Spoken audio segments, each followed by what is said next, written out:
ಅತ್ಯಂತ ಹೃತ್ಪೂರ್ವಕವಾದಂತಹ ಸ್ವಾಗತವನ್ನು ಅತ್ಯಂತ ಹೃತ್ಪೂರ್ವಕವಾದಂತಹ ಸ್ವಾಗತವನ್ನ ಕೋರ್ತಾ ಇದ್ದೇವೆ.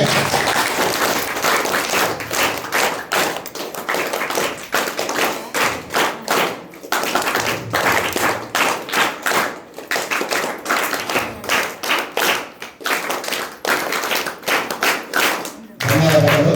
ಈ ಒಂದು ಅಕ್ಷರಗಳ ಅರಿವು ಮಕ್ಕಳಲ್ಲಿ ಮೂಡಿ ಅವರ ಜ್ಞಾನ ಮಟ್ಟ ಅತ್ಯಂತ ಉನ್ನತಕ್ಕೆ ಸಾಗಲಿ ಎಂಬ ಕಾರ್ಯಕ್ರಮ ಉದ್ಘಾಟಿಸತಕ್ಕಂಥ ಎಲ್ಲ ಹಂತದಲ್ಲಿ ಕಾರ್ಯಕರ್ತರಿಗೂ ಮತ್ತು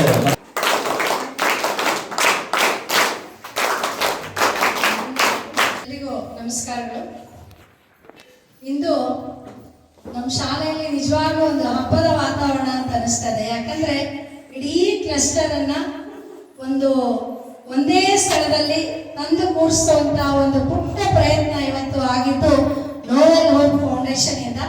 ಮೊದಲನೇದಾಗಿ ವೇದಿಕೆಯಲ್ಲಿ ಇರ್ತಕ್ಕಂಥ ಈ ಕಾರ್ಯಕ್ರಮದ ಅಧ್ಯಕ್ಷತೆಯನ್ನು ವಹಿಸಿರ್ತಕ್ಕಂತಹ ನಮ್ಮ ಶಾಲೆ STMC ಅಧ್ಯಕ್ಷರಾಗಿರ್ತಕ್ಕಂತಹ ಪುರುಷೋತ್ತಮ್ ಸರ್ ಅವರೇ, ಹಾಗೂ ಇಂದಿನ ಕೇಂದ್ರ ಬಿಂದು ಅಂತಾನೆ ಹೇಳ್ಬೋದು ನೋವೆಲ್ ಹೋಪ್ ಫೌಂಡೇಶನ್ ನ CSR ಹಿರಿಯ ಕಾರ್ಯನಿರ್ವಾಹಕರಾಗಿರ್ತಕ್ಕಂತಹ ದೀಪಕ್ ಸರ್ ಅವರೇ, ಹಾಗೂ ಈಗ ಆಗಮಿಸಲಿರ್ತಕ್ಕಂಥ ನಮ್ಮ ಎಲ್ಲರ ನೆಚ್ಚಿನ ಪ್ರೀತಿಯ ಕ್ಷೇತ್ರ ಶಿಕ್ಷಣಾಧಿಕಾರಿಗಳು ಅಂತಾನೆ ಹೇಳ್ಬೋದು ಶ್ರೀಯುತ ಗಣೇಶ್ ಸರ್ ಅವರೇ, ಮತ್ತು ವೇದಿಕೆಯಲ್ಲಿರ್ತಕ್ಕಂಥ ಎಲ್ಲ ಗಣ್ಯರೇ, ಶಿಕ್ಷಕರೇ ಮತ್ತು ಮುದ್ದಿನ ಮಕ್ಕಳೇ.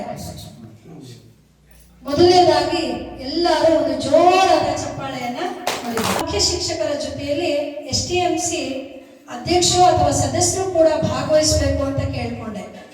ಯಾಕೆ ಅಂದ್ರೆ ಒಂದು ಶಾಲೆಯ ಪ್ರಗತಿ ಕೇವಲ ಶಿಕ್ಷಕರಿಂದ ಆಗ್ಲಿ ಅಥವಾ ಕೇವಲ STMC ಅಧ್ಯಕ್ಷರು ಅಥವಾ ಸದಸ್ಯರು ಆಕ್ಟಿವ್ ಆಗಿದ್ರೆ ಸಾಕಾಗೋದಿಲ್ಲ. ನಾವೆಲ್ಲರೂ ಕೂಡ ಭಾಗಿದಾರರಾಗಿ ಕೈ ಜೋಡಿಸಿದಾಗ ಮಾತ್ರ ಒಂದು ಶಾಲೆಯ ಪ್ರಗತಿಯನ್ನ ಮಾಡೋದಕ್ಕೆ ಸಾಧ್ಯ ಆಗುತ್ತೆ ಅಂತ.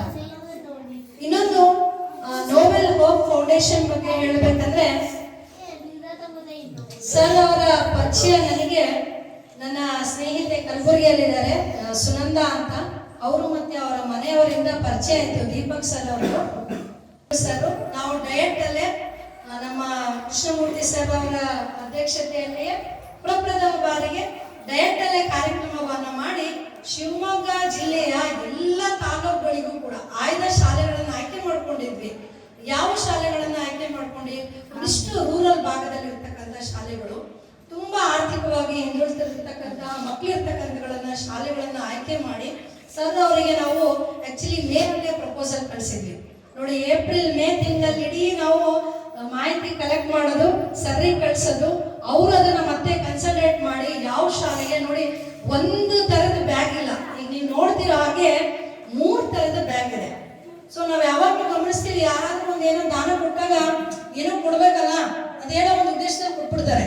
ಆದ್ರೆ ಟ್ರಸ್ಟ್ ಬಗ್ಗೆ ಫೌಂಡೇಶನ್ ಬಗ್ಗೆ ಹೇಳ್ಬೇಕಂದ್ರೆ 2200 ಚಿಲ್ಲರೆ ಬ್ಯಾಗ್ ಅಷ್ಟು ಬಂದಿದೆ. ಸೊ ಇನ್ನಷ್ಟು ನಮ್ಮ ಭಾಗದ ಮಕ್ಕಳಿಗೆ ತಲುಪಿಸುವಂತ ಪ್ರಯತ್ನ ಟ್ರಸ್ಟ್ ಕಡೆಯಿಂದ ಆಗ್ತಾ ಇದೆ.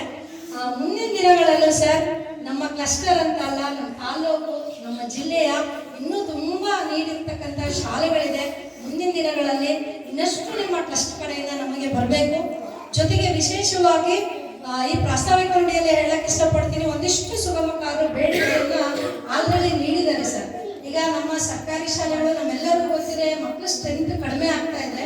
ಸೊ ಈ ಕನ್ನಡ ಶಾಲೆಗಳನ್ನ ಉಳಿಸೋದು ಈಗ ಹೇಗಾಗಿದೆ ಅಂದ್ರೆ ನಮ್ಮೆಲ್ಲ ಭಾಗಿದಾರರ ಕರ್ತವ್ಯ ಆಗ್ಬಿಟ್ಟಿದೆ. ಇಲ್ಲ ಅಂದ್ರೆ ಮುಂದಿನ ದಿನಗಳಲ್ಲಿ ಎಲ್ಲೋ ಬೆರಳೆಣಿಕೆಷ್ಟು ಶಾಲೆಗಳು ಉಳಿತಾರೆ, ಅಲ್ಲಿ ಮಕ್ಕಳ ಸಂಖ್ಯೆನೂ ಸಹ ಕಡಿಮೆ ಆಗ್ಬಿಡುತ್ತೆ. ಸೊ ಇಲಾಖೆಯ ನೂತನ ಯೋಜನೆಯೂ ಕೂಡ ಮುಂದಿನ ದಿನಗಳಲ್ಲಿ ಬರ್ತಾ ಇದೆ. KPS ಆಗಿರ್ಬೋದು, ಮ್ಯಾಗ್ನೆಟ್ ಶಾಲೆ ಅಂತ ಹೇಳಿ ಒಂದಿಷ್ಟು ಇಂಗ್ಲಿಷ್ ಏನ್ ಗೊತ್ತಾ, ನಾವೆಲ್ಲ ಟೀಚರ್ಸ್ ಕ್ವಾಲಿಫೈಡ್ ಟೀಚರ್ಸೇ. ಟೀಚರ್ಸ್ ಅದ್ರ ಜೊತೆಯಲ್ಲಿ ಪೂರ್ ಇಂಗ್ಲಿಷಿಗೆ ನಮ್ಗೆ ಇಂಗ್ಲಿಷ್ ಕಲಿಸುವಂತಾನೆ ಟೀಚರ್ಸ್ ಕೊಟ್ಬಿಟ್ರೆ, ಸ್ಪೋಕನ್ ಇಂಗ್ಲಿಷಿಗೆ ಬೆಸ್ಟ್ ಟೀಚರ್ಸ್ ನಮ್ಗೆ ಆಯ್ಕೆ ಮಾಡ್ಕೊಳ್ಳೋಕೆ ಅವಕಾಶ ಕೊಟ್ಬಿಟ್ರೆ